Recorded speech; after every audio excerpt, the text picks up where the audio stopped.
संस्कार टेक्निकल में आपका स्वागत है। मैं सजीत कुमार चौहान जो पॉलिटेक्निक से रिलेटेड लगातार वीडियो बना रहा हूं, लेकिन आज का वीडियो धनबाद पॉलिटेक्निक को लेकर समर्पित है, क्योंकि मैं अलग अलग कॉलेजेस का एक एक वीडियो बना रहा हूं। तो आदित्यपुर का वीडियो मैंने आपके सामने डाल दिया था, लेकिन आज मैं धनबाद की बात करूंगा।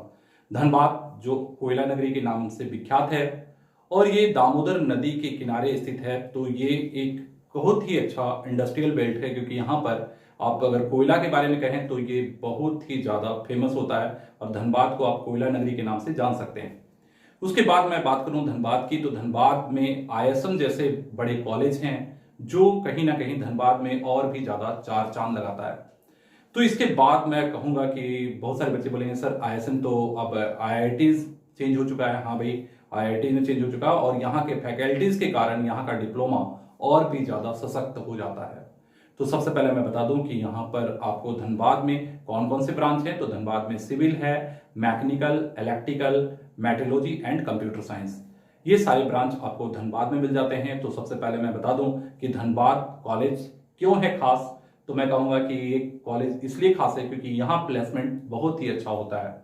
तो चलिए भाई, इस करेंट ईयर में कोरोना काल में भी कुछ कुछ प्लेसमेंट्स तो हुआ ही है, क्योंकि मैंने पहले भी कहा कि यहाँ प्लेसमेंट अच्छा होता है। तो चलिए सबसे पहले मैं आपको धनबाद कॉलेज का प्लेसमेंट का रिकॉर्ड बता दूं। तो सबसे पहले मैं बात करूंगा यहाँ पर जिंदल की। हाँ भाई, जिंदल कंपनी में मैकेनिकल में 1 बच्चे का, इलेक्ट्रिकल में 4 और मेट्रोलॉजी में 4 बच्चे का प्लेसमेंट हुआ है। इसके बाद मैं बात करूंगा एसआर स्टील। हाँ भाई, एसआर स्टील में मेट्रोलॉजी के 12 बच्चों का प्लेसमेंट हुआ है। मतलब मैंने पहले भी कहा था कि धनबाद और आदित्यपुर में मेट्रोलॉजी जो है वो काफी खास है, क्योंकि यहाँ प्लेसमेंट अच्छा खासा हो जाता है। तो एसआर स्टील में मेट्रोलॉजी के 12 बच्चों का प्लेसमेंट हो गया, जिंदल में भी मेट्रोलॉजी के 4 प्लेसमेंट्स, और उसके बाद सुपर स्टेल्स लिमिटेड आसनसोल की जो कंपनी है उसमें आपके लगभग मैकेनिकल के 6, इलेक्ट्रिकल के 2 और मेट्रोलॉजी के 5 बच्चों का प्लेसमेंट हो गया। तो ये हो गए प्लेसमेंट के रिकॉर्ड, जहां कुल मिलाकर आप समझ सकते हैं कि करीब 21 मेट्रोलॉजी, लेकिन एक बच्चे को 2 कंपनी में हुआ है, तो लगभग 20 बच्चों का मेट्रोलॉजी में प्लेसमेंट, और इलेक्ट्रिकल में 6 प्लेसमेंट्स हो गए और मैकेनिकल के 7 प्लेसमेंट। तो ये इस ईयर का प्लेसमेंट का रिकॉर्ड था धनबाद का, जो धनबाद को खास बनाता है। इसके बाद अब आपके मन में होगा कि सर धनबाद के बारे में आप डिटेल बता दें कि धनबाद में किस किस ब्रांच को लेने के लिए कितने कितने रैंक लाने होंगे। तो चलिए भाई, मैं धनबाद का एक एक ब्रांच की बात करता हूं कि एक ब्रांच में जनरल कैटेगरी को कितना लाना होगा, ईडब्ल्यूएस को कितना लाना होगा, BC1 या BC2 के बच्चे को कितना लाना होगा, और साथ ही साथ SC और ST के बच्चों को कितना रैंक लाना होगा। तो चलिए, सबसे पहले धनबाद की सबसे टॉप ब्रांच में सबसे डिमांडेबल होता है सिविल। हाँ भाई, सिविल के लिए आपको अच्छा रैंक की जरूरत पड़ेगी। तो अगर जनरल कैटेगरी से अगर सिविल ब्रांच आपको धनबाद में लेना है तो 150 रैंक की जरूरत पड़ेगी, और अगर आपके पास ईडब्ल्यूएस है तो फिर आप 500 रैंक तक भी अगर सिविल आता है तो आपको ईडब्ल्यूएस की सहायता से सिविल मिल जाएगा। और BC1 BC2 लगभग आप मान के चल सकते हो कि 180 से 200 सिविल रैंक पर आप BC1 BC2 के हैं तो आपको धनबाद का सिविल मिल सकता है। और SC के बच्चे 600 रैंक भी SC के बच्चों का है तो उन्हें धनबाद का सिविल मिल जाएगा। और ST में तो लगभग 3 से 4 हजार रैंक भी अगर आपका है और ST में है तो धनबाद का सिविल मिल सकता है। इसके बाद मैं बात करूंगा कि भाई उसके बाद मैकेनिकल। हाँ भाई, मैकेनिकल की मैं बात करता हूं। मैकेनिकल अगर धनबाद में आपको चाहिए तो धनबाद, आदित्यपुर और धनबाद में लगभग कांटे की टक्कर होती है। तो यहां भी 300 CML रैंक तक जनरल कैटेगरी के बच्चों को मैकेनिकल आदि धनबाद में मिल जाएगा। इसके बाद अगर आप ईडब्ल्यूएस की सहायता से जाना चाहते हैं तो अगर आपका CML रैंक 1000 तक है तो ईडब्ल्यूएस की हेल्प से आपको धनबाद का मैकेनिकल मिल जाएगा। इसके बाद अगर BC1 BC2 में है तो लगभग 350 से 400 के बीच आपका अगर CML रैंक आता है और BC1 BC2 के बच्चे हैं तो इनको भी धनबाद में मैकेनिकल मिल जाएगा। और उसके बाद SC के बच्चे लगभग 1000 रैंक तक SC का धनबाद में मैकेनिकल मिलने की संभावना है, और 5000 रैंक तक ST के बच्चे, मतलब ST के जो बच्चे हैं वो 5000 रैंक तक भी उनको धनबाद में मैकेनिकल मिल सकता है। इसके बाद मैं बात करूंगा इलेक्ट्रिकल की। हाँ भाई, इलेक्ट्रिकल ब्रांच जो काफी अच्छा ब्रांच है धनबाद में। अब मैं इसकी बात कर लूं तो धनबाद में इसके लिए भी लगभग आप मैकेनिकल के इक्विवेलेंट समझ सकते हैं। तो यहां भी लगभग आपको 300 जनरल रैंक में अगर आपका 300 CML है तो आपको जनरल से यहां पर इलेक्ट्रिकल की सीट मिल सकती है। और ईडब्ल्यूएस में जैसा मैंने मैकेनिकल में कहा वैसे ही 1000 तक अगर आपका CML रैंक है तो ईडब्ल्यूएस की सहायता से यहां इलेक्ट्रिकल मिल सकता है। और 350 से 400 के बीच अगर आप BC1 BC2 में हैं तो फिर आपको यहाँ इलेक्ट्रिकल मिल सकता है। और ठीक उसी तरह से अगर एससी में आप आते हैं तो 1000 रैंक तक आपको यहाँ इलेक्ट्रिकल मिल सकता है, और 5000 रैंक तक अगर आप एससी में हैं, एसटी में है तो 5000 रैंक तक आपको यहाँ इलेक्ट्रिकल मिल सकता है।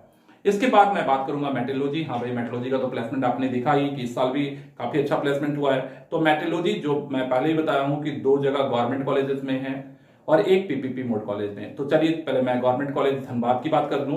तो मेट्रोलॉजी के लिए अगर आपका 1000 सीएमएल रैंक है जनरल में तो आपको मेट्रोलॉजी मिल जाएगा, और अगर ईडब्ल्यूएस की बात करें तो ईडब्ल्यूएस में आपका अगर 2000 रैंक तक भी अगर है सीएमएल रैंक तो ईडब्ल्यूएस के सहायता से आपको मेट्रोलॉजी मिल जाएगा।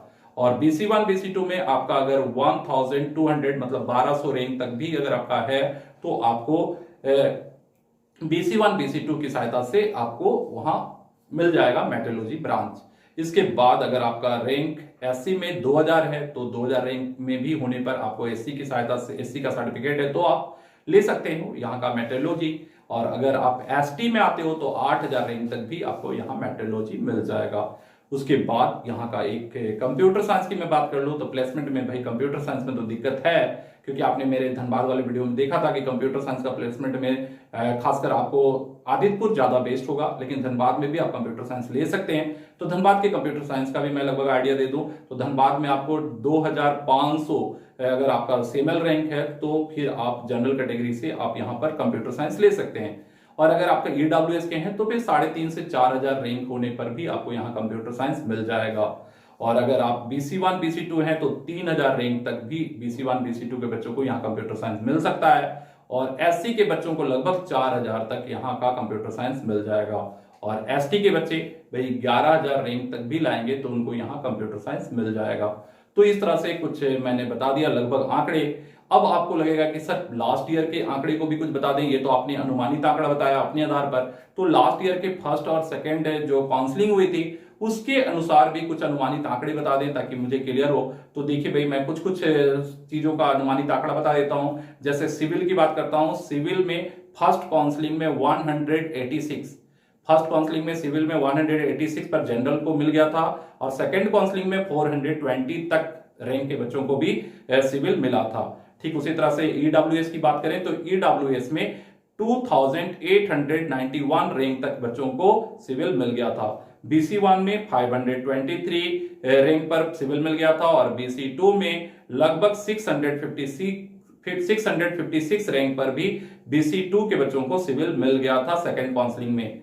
उसी तरह से एससी की बात करें तो एससी के बच्चे 2914 रैंक पर भी सिविल मिला था, और एसटी के बच्चों को 5196 रैंक पर भी सिविल मिल गया था सेकंड काउंसलिंग में। ये 2019 का मैं रिकॉर्ड दे रहा हूं। साथ ही साथ मैं आ जाऊं मैकेनिकल में। तो मैकेनिकल में अगर बात करें तो फर्स्ट जो सेकंड काउंसलिंग हुई थी इसमें 889 तक रैंक के बच्चों को भी मैकेनिकल मिल गया था जनरल से, और ईडब्ल्यूएस की सहायता से 3422 रैंक वाले ईडब्ल्यूएस के बच्चों को भी मैकेनिकल मिल गया था। ठीक उसी तरह से अगर आप BC1 और BC2 की बात करें तो BC1 में 596 रैंक के बच्चों को मिल गया था, और BC2 में 584 रैंक के बच्चों को आपका मैकेनिकल मिल गया था। इसी तरह से एससी की बात करें तो 3166 रैंक में बच्चे को मैकेनिकल मिल गया था, और एसटी में 8723, हाँ भाई 8723 पर भी आपको मैकेनिकल मिल गया था।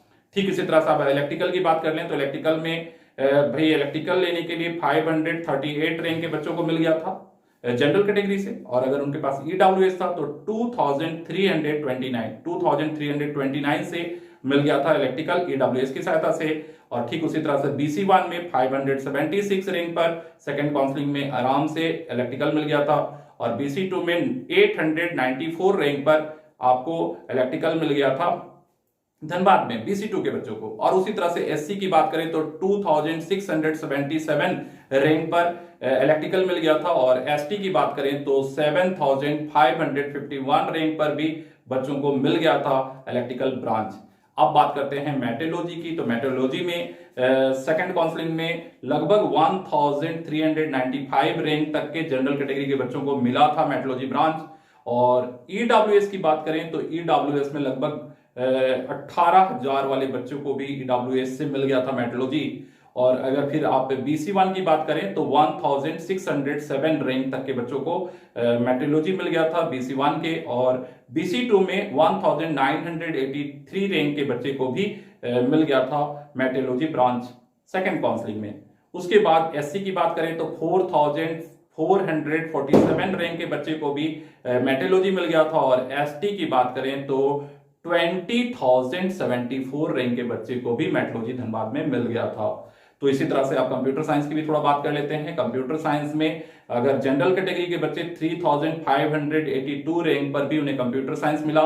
अगर EWS था तो फिर 14,907 रैंक के EWS के बच्चे को भी धनबाद में कंप्यूटर साइंस मिल गया था। और उसी तरह से BC1 की बात करें तो 5478 रैंक के बच्चे को BC1 से कंप्यूटर साइंस मिल गया था, और BC2 की बात करें तो 4169 रैंक के बच्चे को कंप्यूटर साइंस मिल गया था। और उसी तरह से अगर मैं SC की बात करूं तो SC में 6409 रैंक के बच्चे को कंप्यूटर साइंस मिल गया था। और अंत में मैं ST की बात करूं तो ST में 39,515 रैंक के बच्चे को भी कंप्यूटर साइंस मिल गया था।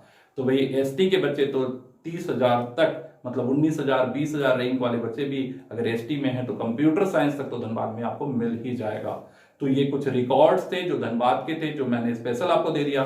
तो धनबाद के आसपास आपको सबसे बड़ा बेनिफिट ये मिलता है कि यहाँ सिंदरी जो कारखाना थी भाई अभी तो बंद पड़ा, लेकिन फिर से इसको स्टार्ट किया जा रहा है। लेकिन यहाँ पर ISM के होने के कारण आप अच्छे फैकल्टीज आपको मिल पाते हैं और एक अच्छी तैयारी करने का एक अच्छा स्कोप मिल पाता है।